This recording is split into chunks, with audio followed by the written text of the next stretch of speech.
Assalamualaikum warahmatullahi wabarakatuh.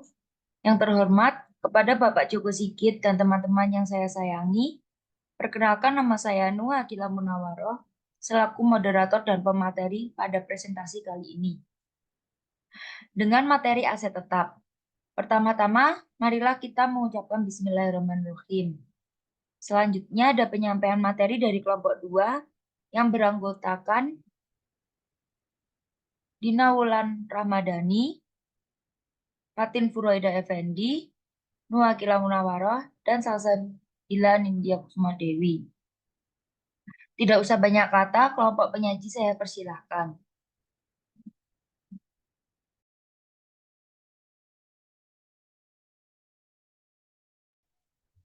Pengertian FASB mendefinisikan bahwa aset adalah manfaat ekonomi masa datang yang cukup pasti yang diperoleh atau dikuasai atau dikendalikan oleh suatu entitas sebagai akibat transaksi atau kejadian masa lalu.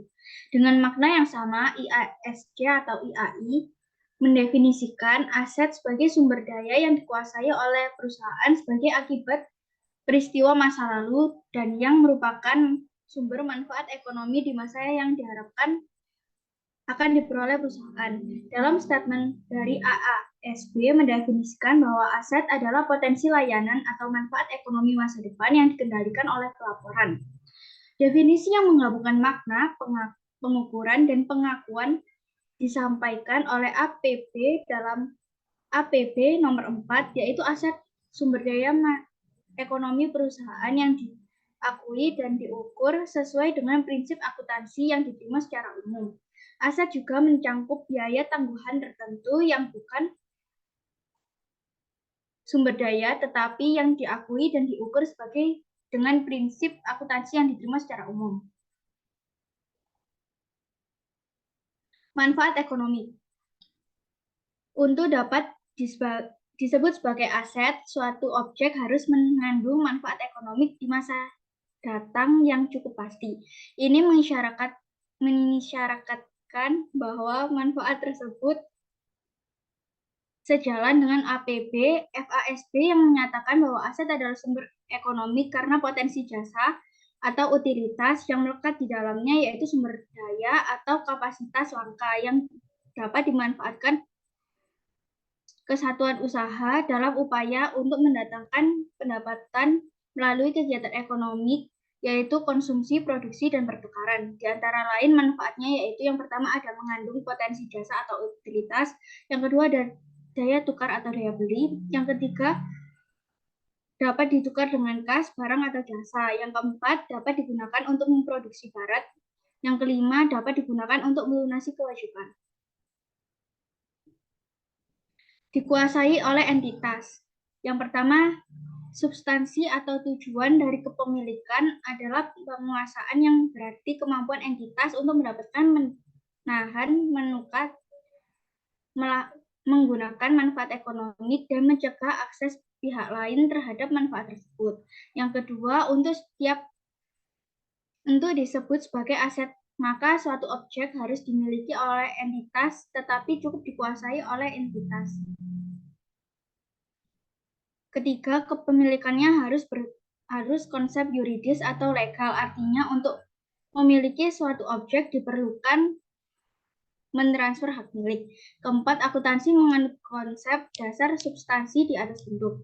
Yang kelima, Motz tahun 1982 mengungkapkan bahwa penguasaan atau pengendalian terhadap suatu objek dapat diperoleh dari yang pertama pembelian, yang kedua pemberian, ketiga penemuan, keempat perjanjian, kelima produksi, keenam penjualan, ketujuh lain-lain, contohnya pertukaran, peminjaman, atau transaksi komersial yang dilalui hukum. Kepemilikannya hanya salah satu cara untuk menguasai manfaat ekonomi.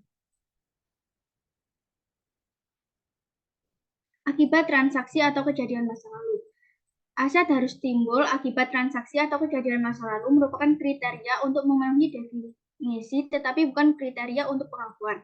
Jadi manfaat ekonomi dan penguasaan atau hak atas manfaat saja tidak cukup untuk memasukkan suatu objek ke dalam aset kesatuan usaha yang untuk dilaporkan pada neraca. Kriteria pengakuan yang lain harus dipenuhi keterandalan, keberpautan, dan keterukuran.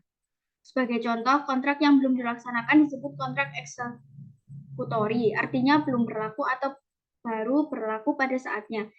Sebelum berlaku, kontrak hanya kesepakatan atau janji, belum memiliki nilai jika hak dan kewajiban belum terpenuhi. Meskipun transaksi telah terjadi, aset dari kontrak ini tidak dapat diakui sampai kriteria lain terpenuhi. Kontrak eksekutori ini memenuhi tes pertama pada pengakuan aset. FASB memasukkan transaksi atau kejadian sebagai kriteria aset karena transaksi atau kejadian tersebut dapat menimbulkan atau menambah atau meniadakan atau mengurangi aset. Aset atau nilainya dapat dipengaruhi oleh kejadian atau keadaan yang sebagian atau seluruhnya di luar kemampuan kesatuan usaha atau manajemennya untuk mengendalikannya. Selain terdapat tiga karakteristik utama, FASB menyebutkan beberapa karakteristik pendukung, yaitu yang pertama ada melibatkan kos. Jika suatu kesatuan usaha umumnya mengeluarkan sumber ekonomi menjadi kos, maka kos yang terjadi tidak sendirinya menjadi aset. Yang kedua, berwujud. Sumber ekonomi yang bisa diamati secara fisik lebih mudah disebut sebagai aset. Tapi kriteria utama bukanlah keterwujudan aset. Misalnya hak paten, hak cipta, hak dagang, dan goodwill juga dianggap aset meskipun tak berwujud fisik. Yang ketiga, tertukaran. Beberapa penulis mengusulkan bahwa sumber ekonomi harus dapat ditukar dengan orang lain yang dianggap sebagai aset. Sumber asumsi manfaat ekonomi berasal dari nilai tukar. Namun ini disanggah karena manfaat ekonomi juga bisa berasal dari penggunaan langsung, seperti mesin yang menghasilkan produk bukan hanya dari pertukaran. 4. Terpisahkan. Syarat ini berkaitan dengan ketertukaran. Menuntut bahwa sumber ekonomi dapat dipisahkan. Chambers dan McNeil mendukung karena goodwill tidak memenuhi syarat, namun pihak lain berpendapat bahwa keterpisahan hanya untuk manfaat aset, sementara goodwill mengidentifikasi manfaat masa depan perusahaan. Oleh karena itu, FASB tidak memasukkan keterpisahan sebagai kriteria aset. Yang kelima, berkekuatan hukum. Penguasaan atas aset tidak selalu butuh dukungan yuridis formal. Klaim seperti piutang usaha bisa dianggap aset meskipun tidak didukung dokumen yang berdaya paksa hukum. Biasanya entitas penguasaan manfaat ekonomi karena hak-hak hukum meski hak paksa tidak selalu diperlukan. Ada cara lain seperti melalui perjanjian yang memungkinkan entitas memperoleh dan menguasai manfaat tersebut. Pengukuran. Pengukuran bukan merupakan kriteria untuk mendefinisikan aset, namun merupakan kriteria pengakuan aset. Salah satu kriteria pengukuran aset adalah keterukuran manfaat ekonomi masa datang. Dengan konsep kontinuitas usaha atau sumber ekonomi akan mengalami beberapa tahap perlakuan sejalan dengan kegiatan usaha, yaitu tahap pemerolehan, pengolahan, dan penjualan. Tahap terakhirnya melibatkan penyerahan barang atau jasa. Secara akuntansi, aliran fisis pada suatu sumber ekonomi harus dipresentasikan dalam jumlah rupiah sehingga hubungan antar objek bernilai bermakna sebagai informasi. Kos merupakan representatif atau objek. Kos menjadi data dasar untuk mengikuti fisis kegiatan ekonomi usaha. Kos mengalami 3 perlakuan fisik, yaitu yang pertama pengukuran, pengakuan, dan klasifikasi untuk pertama kali saat terjadi. Untuk selanjutnya, tahap ini adalah disebut pengukuran. Yang kedua, pencatatan berikutnya dengan rangka mengikuti aliran bisnis aset berupa alokasi, distribusi, dan penggabungan untuk kepentingan internal atau manajerial atau untuk kepentingan pengkosan produk. Untuk selanjutnya dalam tahap ini disebut penelusuran. Yang ketiga, pembebanan ke pendapat periode berjalan atau periode yang akan datang. Kos yang belum menjadi beban pendapatan akan tetap melekat pada objek menjadi aset badan usaha. Untuk selanjutnya, tahap ini disebut pembebanan kependapatan. Baik, selanjutnya terdapat gambar 6.1, yaitu tahap perlakuan sumber ekonomik dan kos yang merepresentasinya.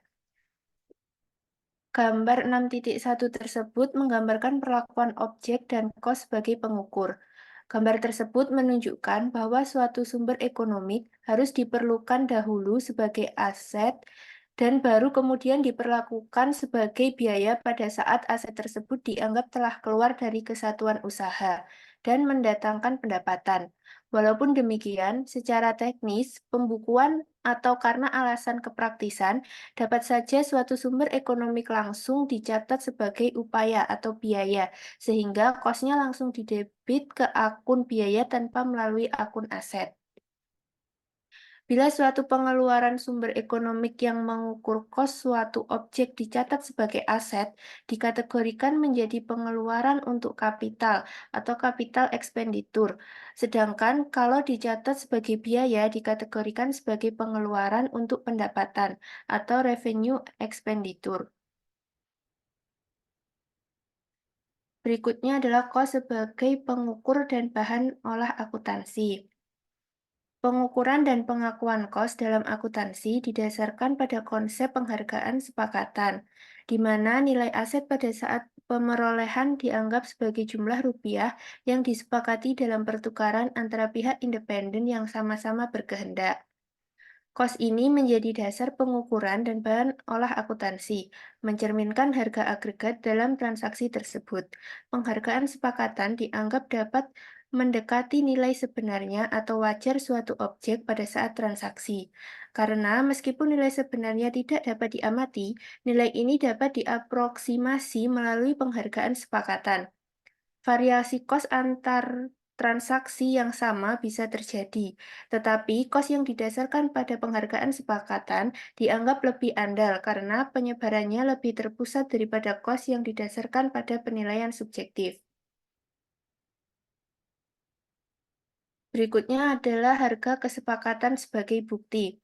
Transaksi pertukaran atau jual beli dapat dijadikan landasan untuk menentukan kos yang terandalkan, karena penghargaan sepakatannya didasarkan atas mekanisme pasar yang bebas sehingga dia menjadi bukti validitas pengukuran kos lebih-lebih dalam mekanisme pasar sempurna atau perfect market. Telah disinggung di atas bahwa mekanisme pasar bebas menjamin dan menghendaki agar yang pertama, pihak bertransaksi sama-sama berkehendak dan bebas tanpa tekanan atau ancaman. Kedua, pihak bertransaksi sama-sama berkemampuan memperoleh informasi secara bebas. Yang ketiga, barang yang dipertukarkan cukup standar atau umum dan tersedia cukup banyak di pasar bebas.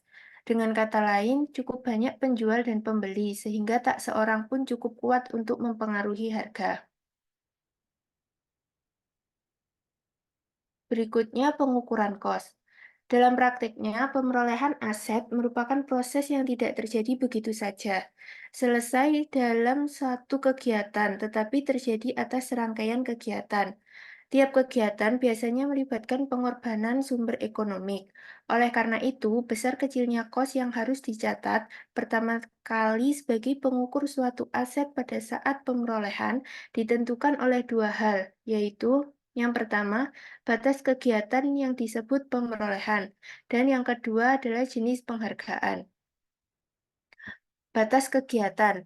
Batas kegiatan berkaitan dengan masalah unsur pengorbanan sumber ekonomik apa saja yang membentuk kos suatu aset.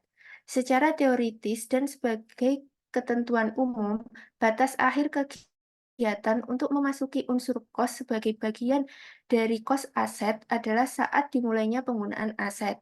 Dengan kata lain, secara konseptual, pembentuk kos suatu aset baik berwujud ataupun tidak berwujud, adalah semua pengeluaran yang terjadi atau yang diperlukan akibat kegiatan pemerolehan suatu aset sampai dia ditempatkan dalam kondisi siap dipakai atau berfungsi sesuai dengan tujuan pemerolehannya.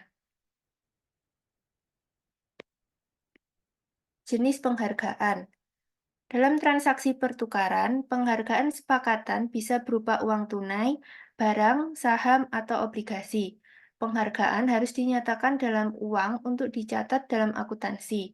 Jika transaksi terjadi di pasar bebas, kos tunai adalah pengukur aset yang paling objektif. Kos aset yang diperoleh dengan pertukaran barang atau jasa bisa dihitung sebagai jumlah uang yang melekat pada nilai barang atau jasa yang diserahkan. Ketika aset diperoleh tanpa penghargaan, kos ditentukan berdasarkan nilai setara tunai dari aset tersebut. Berbagai dasar pengukuran kos untuk transaksi dengan instrumen selain kas dibahas dengan teori yang melandasinya. Selanjutnya, kos dalam barter. Prinsip-prinsip penentuan kos aset yang diterima dalam barter atau pertukaran. Yang pertama, pertukaran tak sejenis tanpa pembayaran tombok. Yang kedua, pertukaran tak sejenis dengan pembayaran tombok. Yang ketiga, pertukaran sejenis tanpa pembayaran tombok. Yang keempat, pertukaran sejenis dengan pembayaran tombok. Dan yang kelima, pertukaran sejenis dengan penerimaan tombok.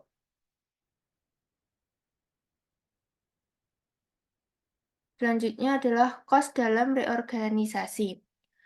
Kos dalam reorganisasi, bila suatu perusahaan sudah berjalan atau beroperasi cukup lama, kemudian mengalami reorganisasi, perusahaan tersebut biasanya tidak mempunyai data kos yang memadai untuk menentukan kos aset yang dikuasainya. Maka diperlukan taksiran nilai yang wajar seluruh aset perusahaan dengan mempertimbangkan kondisi aset dan keadaan pasar pada waktu itu. Dalam keadaan itu, pengukuran kos harus didasarkan atas keadaan seakan-akan perusahaan baru berdiri. Kemudian hadiah atau hadiah, haul, atau hibah. Masalah khusus timbul bila mana barang atau jasa yang jelas-jelas mempunyai manfaat ekonomik yang besar diperoleh perusahaan tanpa kos yang berarti atau dengan kos yang tidak sebanding dengan nilai ekonomik barang yang diperoleh. Gedung dan tanahnya yang diperoleh perusahaan melalui sumbangan atau hibah adalah contoh pemerolehan aset tanpa kos. Walaupun demikian, ada alasan yang kuat untuk tetap mencatat kekayaan tersebut atas dasar kos tunai implisitnya.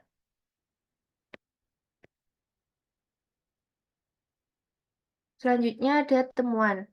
Kadangkala dalam eksploitasi sumber alam, nilai ekonomik suatu sumber bisa jauh lebih tinggi dari biaya pengeluarannya.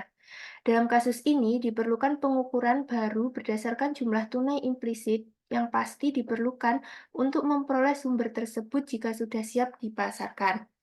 Namun, pengukuran semacam ini harus didasari oleh alasan yang kuat atau kondisi khusus, bukan semata untuk menaikkan nilai atau memulai catatan dengan saldo baru. Pemerolehan aset melalui sumbangan atau temuan akan menambah modal pemegang saham. Selanjutnya, kos dalam pembelian kredit. Dalam transaksi kredit, pentingnya nilai waktu uang mempengaruhi pengukuran kos sebenarnya. Kos sebenarnya bukan hanya nilai kontrak yang dibayarkan secara angsuran, tetapi berapa biaya yang sebenarnya saat transaksi. Kesalahan sering terjadi karena menganggap nilai nominal utang sebagai kos barang atau jasa yang dibeli. Padahal kos sebenarnya adalah harga tunai implisit yang didasarkan pada jumlah uang yang diperlukan untuk melunasi utang pada saat transaksi. Kemudian ada potongan tunai dan keringanan. Potongan tunai dan keringanan harus dikurangkan dari harga kesepakatan untuk menghindari pencatatan kos yang terlalu tinggi. Laba sebenarnya bukan berasal dari pembelian, melainkan dari upaya menghasilkan pendapatan. Praktik potongan dan keringanan adalah umum dalam usaha yang dikelola dengan baik dan melewatkan potongan bisa berakibat pada kerugian. Harga yang sebenarnya harus dibayar dalam transaksi adalah harga tunai neto, namun seringkali tidak tercatat dengan benar karena kebiasaan mencatat transaksi berdasarkan faktur.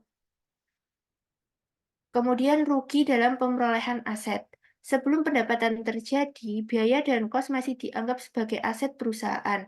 Namun, jika potensi pendapatan tertentu kehilangan kemampuan untuk menghasilkan pendapatan di masa depan, maka biaya tersebut dianggap sebagai rugi. Rugi harus diakui dengan mengurangi modal karena tidak memenuhi kriteria manfaat ekonomi masa depan.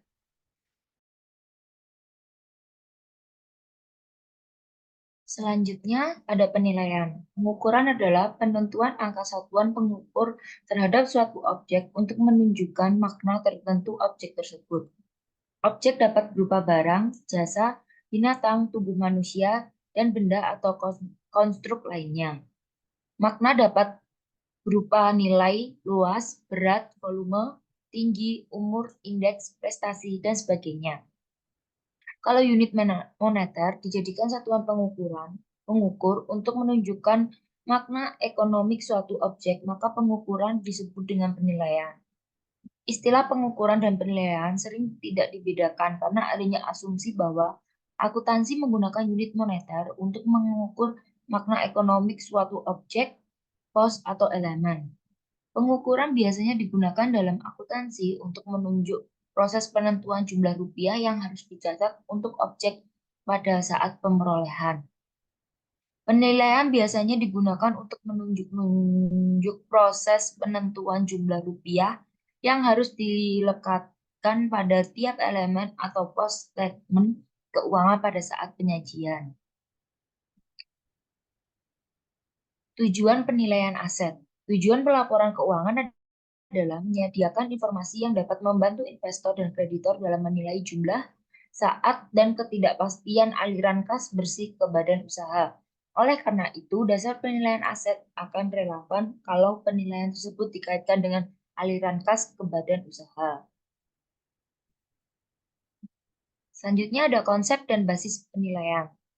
Hendrickson dan Van Breda pada tahun 1992 membahas konsep dan dasar penilaian aset untuk tujuan pelaporan keuangan dari dua dimensi, yaitu arah aliran aset dan waktu. Karena aset merupakan komponen penentu posisi keuangan pada saat tertentu. Basis pengukuran untuk menilai aset pada saat tersebut yang paling valid adalah harga atau nilai pertukaran. Hal ini sejalan dengan konsep dasar penghargaan sepakatan yang sebenarnya sama dengan harga atau nilai pertukaran. Nilai pertukaran dijadikan basis karena dianggap objektif sehingga memenuhi kualitas terandal atau reliability informasi. Nilai yang diperoleh atas dasar pertukaran pemerolehan disebut dengan nilai masukan, sedangkan yang diperoleh dari pertukaran pemanfaatan disebut nilai keluaran. Karena pemakai dianggap berkepentingan dengan aliran kas bersih, penilaian aset harus berpaut atau relevan dengan kepentingan tersebut.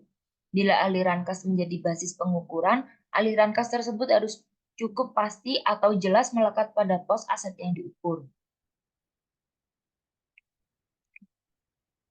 Nilai masukan. Nilai masukan didasarkan atas jumlah rupiah yang harus dikeluarkan atau dikorbankan untuk memperoleh aset atau objek jasa tertentu yang masuk dalam unit usaha.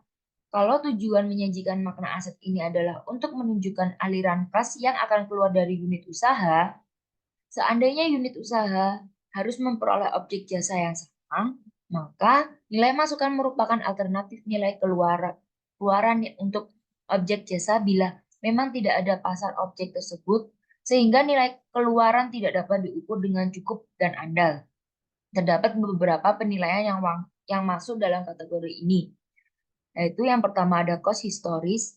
Sebagai nilai masukan merupakan pengukuran potensi jasa yang paling objektif untuk aset yang baru diperoleh. Dalam kasus ini, kesepakatan terendah bagi pembeli karena pembeli dianggap tidak dapat memperoleh barang atau jasa yang sama di tempat lain dengan harga paling lebih rendah. Terdapat beberapa konsep historis, yaitu pertama, cost bijaksana, yaitu cost selayaknya yang manajemen bijaksana atau bersedia membayar untuk suatu objek. Yang kedua, cost standar, yaitu cost yang seharusnya terjadi dalam kondisi proses produksi tertentu yang diasumsi. Yang ketiga ada cost asli, merupakan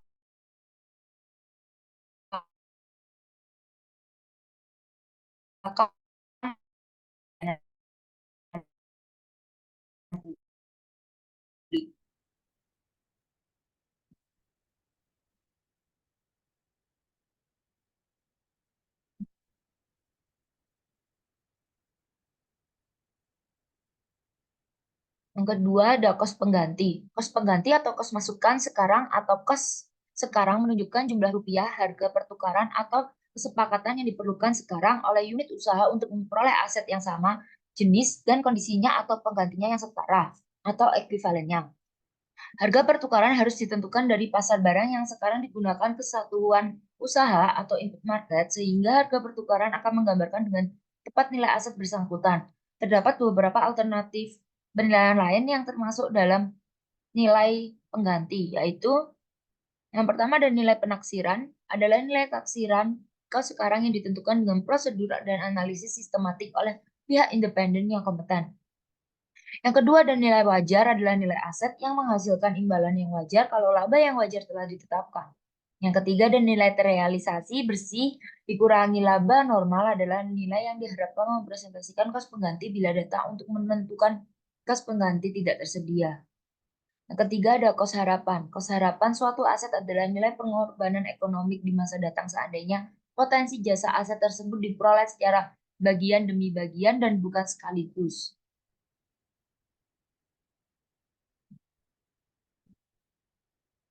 Nilai keluaran. Berbagai penilaian atas dasar nilai masukan di atas harus dipahami atau dipelajari dari perspektif penilaian alternatif terhadap nilai keluaran untuk tujuan menyediakan informasi yang dapat membantu pemakai dalam memprediksi aliran kas. Penerapan penilaian atas dasar nilai masukan di atas harus mempertimbangkan pos yang dinilai, tujuan penilaian, dan kondisi yang paling berpaut untuk tetap dasar penilaian. Nilai keluaran didasarkan atas jumlah rupiah kas atau penghargaan lainnya atau non-kas yang diterima suatu unit usaha apabila suatu aset atau potensi jasa akhirnya keluar dari kesatuan usaha melalui pertukaran atau konversi. Secara umum, penilaian ini lebih berpaut dengan aset yang tujuannya adalah dijual atau dikonversi menjadi kas dan bukan digunakan untuk kegiatan produksi.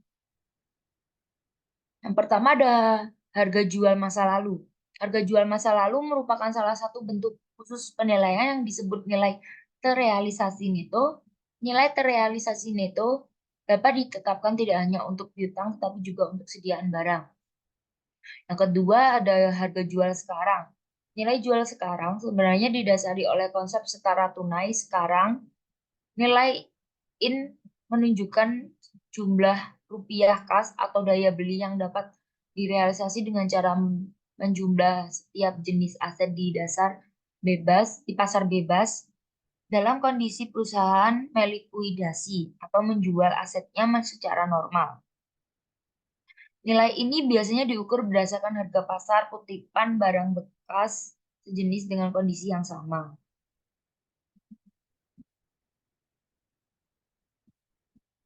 Nilai realisasi harapan adalah penerimaan kas atau potensi jasa masa datang yang jumlah dan waktunya cukup pasti untuk penilaian sekarang suatu aset. Nilai terrealisasi harapan harus didiskun menjadi nilai terrealisasi harapan sekarang atau penerimaan kas atau potensi jasa masa datang diskunan. Kos atau pasar yang lebih rendah merupakan kombinasi nilai masukan dan keluaran karena pengertian pasar dalam hal ini dapat berarti barang masukan dan keluaran. KAPYLR adalah penilaian atas dasar kos pengganti yang mencerminkan nilai pasar masukan. Tujuannya adalah untuk mempertahankan laba kotor penjualan normal perusahaan, namun penerapannya dibatasi agar tidak dimanfaatkan sebagai alat untuk menurunkan laba melalui manajemen laba, terutama saat harga pasar rendah.